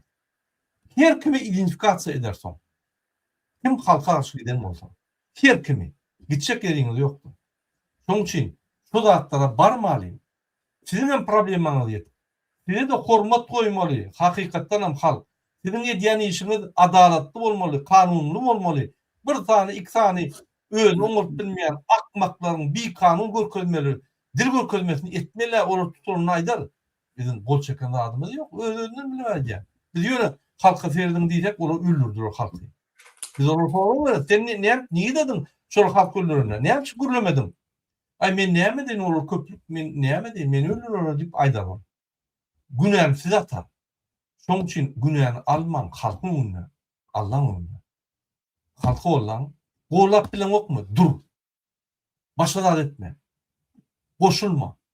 Sebäbi senem geljek mutkä. Aýlyklaryňyz, reformalaryňyz, şeýle bir gider bolýyn, beginersiňiz. Beginim işe gidersiňiz. Köçede görenler salamlaşyp size hormat goýar. Häzir sizi ýigrenýär. Ine. Burada Aýdam. bir toğra adamla moş samnivat etýändir, häzir halk gelmer falan nipde. Ve men şu videonu öten aşam koydum. Ve de vatandaşla teredim. Ahaleki öten aşam koydum, çağırış edip. Ve de 100.000 adam görüpdir. Ve de 1100 adam layık koyupdur. Ve inni vatandaşla teredim. Şuna terederler. Ve de nireden. Ve de 85-3% hola 85-3% Türkmenistan'dan. Görün 100.000 adamdan 83.000 adam Türkmenistan'da görüptür. Şoň 800'si Türkmenistan'dan layık koyarlar.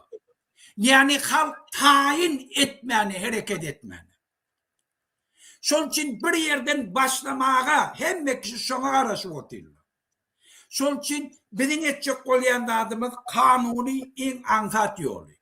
Biz ýol görkezýär. Şoň için myga karşı boljak bolma. Halky ruhlandyryn. Barın şota. Bir hareket bilen, kanuny ýol bilen, parahatçylykly biz ykbalymyzy ýetgetjek vatandaşlar. Hemmesinin gördüm, hemmesinin. Hükümetin içindeki birinci howptullyk gulluklarının, polisiýa işgärlerinin, pograniçniklerin, mugallamlaryň, ministerstwanyň işgärlerinin aýlyklaryny biz galdyrýar. Özlerini adam diýär ýana etýär. Vicdanly etýär. İşine kuwanyp gelir ýana etýär. Çağala men kakam falan ýerde işleýär diýip kuwanyr ýana etjek bolýar. Korkmany geljeginden korkmany işler ýana etjek bolýar. Vatandaşlar gelin hemme şertimiz biziň taýin. Hem dünýä şerti, hem kanunçylyk tarapdan, hem halk etleýe, hem hökümeti dolandyryp bilen. Sağ ol. Doğru diýen, inni Muhammed abi dowam edelim. Men inniki videoňy okuýaň. Sen ýadynda bolsa, ine biziň Süleyman diýip biziň bir ýaş olanjymyz bardy. Sportsmen. Men şonu 3 ýarym aýlap efir edip, bütün dünýä ýetirdim şoň tragediýasyny. Şol küçük tragediýada biz halkyň tragediýasy okuduk. Men ýene şo kadrlary okuýaň. Ondan aýtjaklarym şu kadrlar boýunça. Bu serdim şuna.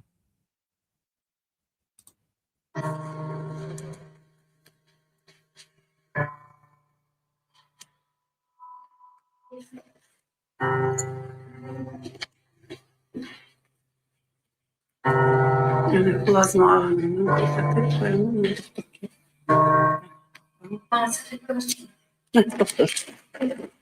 Allah köprek bolup sen yoktu. Yani. Ben sadece getireyim. Evet. Sağ olun doktor. O konuyu sana bir kadar telefonla çağırıp soracak. Konuyu da aynı oldu. Konuyu oraya da bastırma diyor geçti. Doktor dedi ece su, nan, sana gittikleri de bastırma çağır.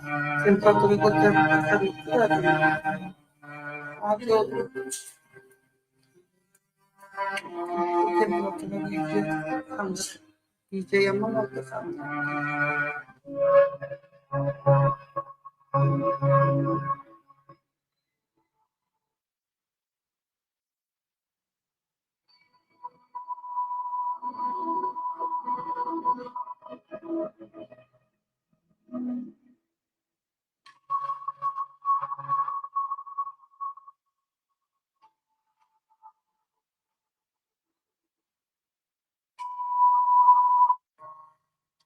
Yine hormatly ýaşar, men ýalnız Süleymanlaň ýa-ni Olunjyň 3 gün banysada ýatyp men öňüm beýan etdim şuny.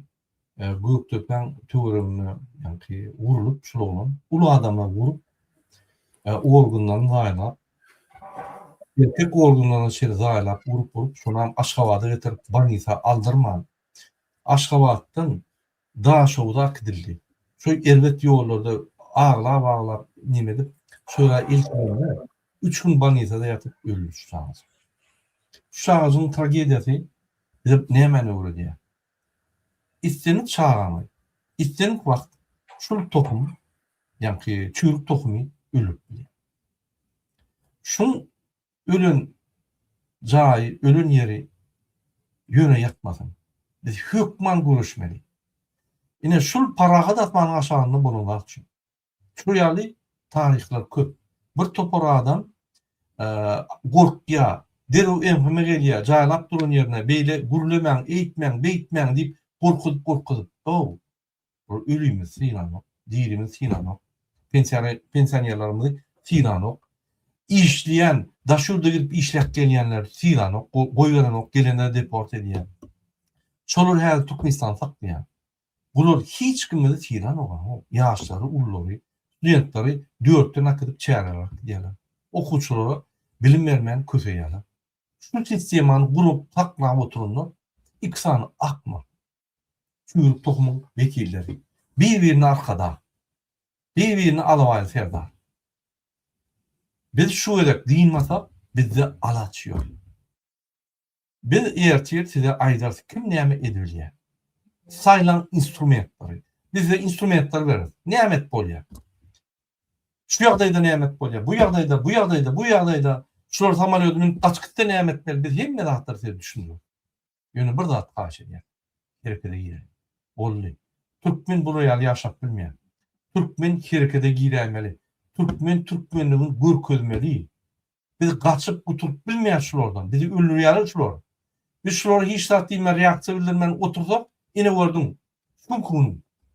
91'de seret, häzir seret. Şu kun. Günler gowlaşanok. Biz hökman reaksiýa bermeli.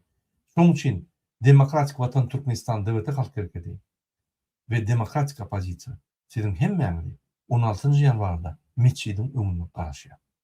Biziň aktivistlerimiz şoýda bolar. Sizi alyp giderler, size ýol öküderler, siz dine ýüremeli. Biz 6 kilometr ýürenden soň iş bitýär.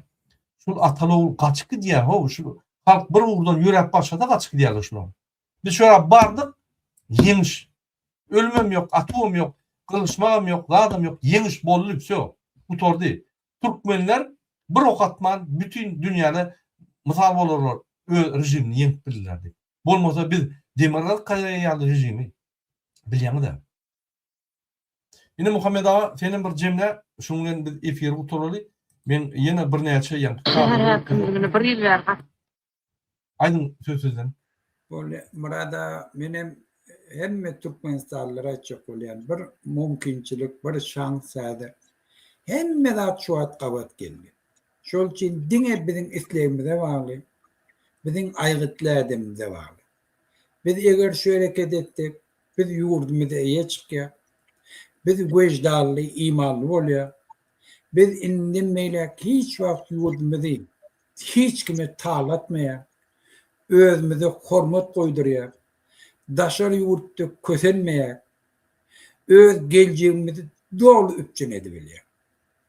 Şol için indenmeýle yurdumuzda şun yanak tragediýaly hiç wagt gaýtarylmar yanak şert öretýär. Gelin vatandaşlar şuna aktiv gatnaşmamız bilen, şu hareketi gollamamız bilen, daşar yurtdakiler öz garnaşlaryna can edip, şu videoları yayradıp, şu akılını gurrun edip yurdun içindekiler bilen, şu harekete aktiv gatnaşmamana men çağırýar. Gelin vatandaşlar bir hareket bile şu beladan yurdumu dindireli. Sağ olun vatandaşlar. Sağ olun Muhammed abi. Taňa ýakyn ilgilenmeklerine halka berýän maslahatlaryna hormaty ileşler bizim aýgytly elimiz geldi. Deň bize bak. Gelin 6 kilometr ýürep bütün ömrümni bahtly toýlar, sadakalar berip berilip hiç ýere gidip bulşulyk bolman. Türkler bulşulyk ederler Türkmenistanda. Şol ýer baý ýaşar. Bizim geleceğimiz gatyly, güýçli. Biz bu zatlary münasip, biz bular ýagdyrmyşa münasip däl o. Pensionerler arzu edýär, $3 pensiýasy köpeler ýaly. Masgaraçylyk. Onam jemi 5 milyon dolar berip şonu hökümet tap bilen. Masgaraçylyk däl. Şoň üçin sizin hemmäňizi 16 ýanwarda öňe çykyp çağalaryňyz bilen, enatalaryňyz bilen, babalaryňyz bilen, ata-babalaryňyz bilen, mollalarymyz bilen hemmämiz çykyp elimize alışıp yani bir ellerimiz alıp öňe köşke tarap ýörüň. Köşkde de sana atalogul jogap bersin. Näçe biz pensiýamyz alanok, näçe daşarda gitip bolanok, näçe konvertasiýa edenoklar bir topar studentler kösünüp ýör. Bolmasa adamyň pulu bar. Türkmenin manadynyň kümmedi ýok. Konvertasiýa ýok. Diňe şonuň üçin şol işden impeachment edip goýmaly. Bular manady Yok diýär şu wagt burada gidipdirler diýär. Yok diýär şu wagt ýurtda bilmeýän men. atalogulmy? Awa, şu wagt gurruna köp şakyn. Bular biz başlama kaçarlar inşallah. Men Şu wagtdan yok diýerler bilmeýän men habar. Utaşny etmeli. Bizde hükümette işleyen adamlar bar. İdarlap dost görürüz inşallah. Yöne gitti gitmedi biz uyuşup köşküne barmalı. Bütün dünya gol kölmeli. Biz yendik. Onun kaç gideni bize gerek gel. Biz yendik deyip biz şunu uluslararası verdi etmeli bütün dünya. Şunun için köşküne barmalı. 15. yanvar bu tordu. Biz almalı şuları. Menine haberler var. Doğun anlaşı çimadan otuyor. Kimde kim kaçık diye yetişti. Bunu koyuyorum o hiç kimi. Bile kaçak değil. Ben doğun anlaşılanına yüzlenyen Urvan'ı verdim Muhammed'e. Yok oğlum Türkmenistan'da. Biz sizden bidar. Günnabat yağlı, maşenikler, beyleki doğunlar, çüyrük kol, nazar yağlı. Biz tappalar sizden bütün dünyanın. Bütün dünyanın kıvrak tappalar sizden. Yok oğlum. Kalp sizden doydu. Urvan'ın ben Serdar verdim Muhammed bir tutuk etmeli. Koyu vermeliler şolları. Kaçmalılar şolları. Biz yerin aşağından tapmalı şolları. Şoň için gidirmeň. Ýanyňky akrana, sallahatlar gidirmeň şonu. Kim şonu gawa bilse ul bayrak bar şoň. Gawaň şolary. Bize şolary gerek. Bütün dünýäň önüne gür kölmeli biz şolary. Gawaň şolary. Ine şeýle Muhammed efiri bu torary. Bor. Oýam men her TikTok'a girmeli. TikTok'ta da men dowam etmeli. Bor Murad. Tawurun inip gepleşikleri çelli hoşlamam. 16. ýanwar hem men ady ütgeýär, taýýar bolun. Ütgemeňem esasy aktyorlar sizdir.